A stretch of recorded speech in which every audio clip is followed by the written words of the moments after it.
So number 5 for Brandt Gate, Eclipse Moonlight. It's a new set order that they received, and it says Counterblast 1 to play it.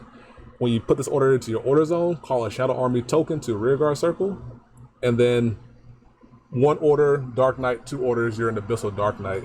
So this card is really good because it opens up a lot of plays they can do, and it gives you a shadow token, and they've shown that you're able to use shadow tokens to pay for costs now, and that really is something that people have been wanting for the Shadow Armies, because you generate these things for free, and then they kind of just stick around unless they're removed, and then Orphans can just create more of them. So put the agency into the player's hands, let them nuke them for their own value and get value, and then just make more later and kind of keep that cycle going. But Eclipse Moonlight kind of helps jumpstart that into action, and I think it's a really good card for that. Number 4 card for Brandt Gate, we got Cardinal Noe Thomberino, and this is one of the cards I talked about just a second ago that kind of helps you put the agency back into your hands with your shadow token. So on turn 2, if you have the counterblast you use for Eclipse Moonlight, you can easily put Thomberino behind it, make a fat 38k line, and then nuke the thing and Thomberino and draw a card. So you can very easily put like 2 or 3 damage on your opponent, because when you go into Kubisa and use the order, you can give Kubisa plus 5,000 power, which makes it scarier to guard. And then if you hit a critical trigger, you can give the power to the Thomberino side or to a different rear guard, and then they can attack. And then it's just very aggressive line of play that can happen because you have 1 shadow token on the board. So in my mind, it's a very good card for that. And it helps you play around Leonard later on in the game, because you can clear out the column with Thomberino and the Shadow Army token and just clear it out, so that way if you're playing against Bruce, you can't then have something sitting around for them to attack into, and that's value as well. Number 3 card, we have Cardinal Draco Alviderd. I think I'm saying that right, Alviderd. And then like Thomberino, this is another payoff card for using your Shadow Armies for cost, and this allows you to retire one of your opponent's rear guards. It's not restricted to back row, front row, things of that nature. So just nuke a Shadow Army token, pop on your opponent's rear guards, something you generated for semi-free, but still useful overall. Really good for popping off troublesome rear guards early. Good for stunting Bruce, because if you're going first and you use your Shadow Army token, and you can pop it off with Alvin and then retire Bruce's back row rear guard, Matt, because then it restricts them from being able to draw the additional card by going to their grade 2. So you can use it to hamper your opponent's plays while not really doing much detrimental to your board state, because you can almost guaranteed make new Shadow Army tokens the following turn. And then the number 2 card for Brandt Gate, we got Whimsical Machine Beast Bug Motor. What Bug Motor says is that act on rearguard if 1 or less of your opponent's cards are imprisoned in your prison. Rest this unit, choose a unit card from your opponent's drop, and then prison it in your prison.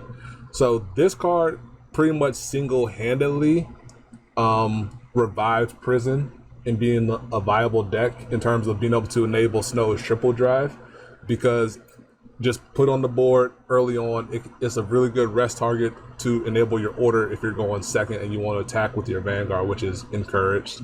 And then on following turns, you can rest it and then put a card for your opponent's drop into their prison, and there's gonna be stuff there because they're gonna discard it for their ride deck.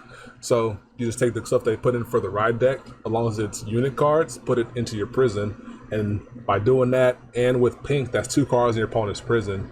And if your opponent frees those cards out of their prison on your following turn, when you ride to Snow, you can rest Bug Motor, put another card from their prison or from their drop into your prison, and then resolve Snow. Now you have 3 in prison. Now you have triple drive.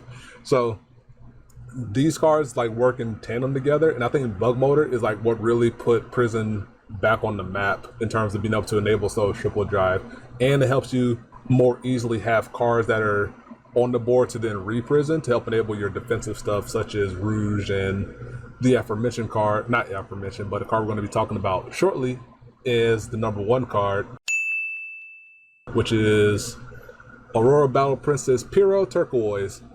And I think she's the best card for Brandt Gate in the set because she says continuous rearguard during your turn. If 2 or more of your opponent's cards are imprisoned in your prison, he gets plus 5,000 power. And then auto on front row rearguard, when your opponent's card imprisoned in your prison is placed on rearguard circle, that unit gets minus 5,000 power until the end of turn. So this punishes your opponent for trying to free the prison, and it stacks up together if you have 2 on the board. So have 2 on the board. If your opponent frees a grade 2, it becomes 0 power. And then all grade 1s become 0 power, etc. So it becomes a high priority target to try to eliminate them off the board so your opponent just can't keep getting value off of her. And since she already gets power from existing in the front row, it just makes it a nice hefty beater. Become 15k, 25k, or scaling up with an 8k booster proportionally. And scary card, incredible card in terms of, it's like a unique prison payoff card, which I think is what's really cool about it. Because unlike being like a straight defense card that says like, if your opponent has X number of cards in prison, do XYZ thing, it kind of does the reverse of that and like punish your opponent for trying to free the prison. I think that's really cool mechanic. But she's scary.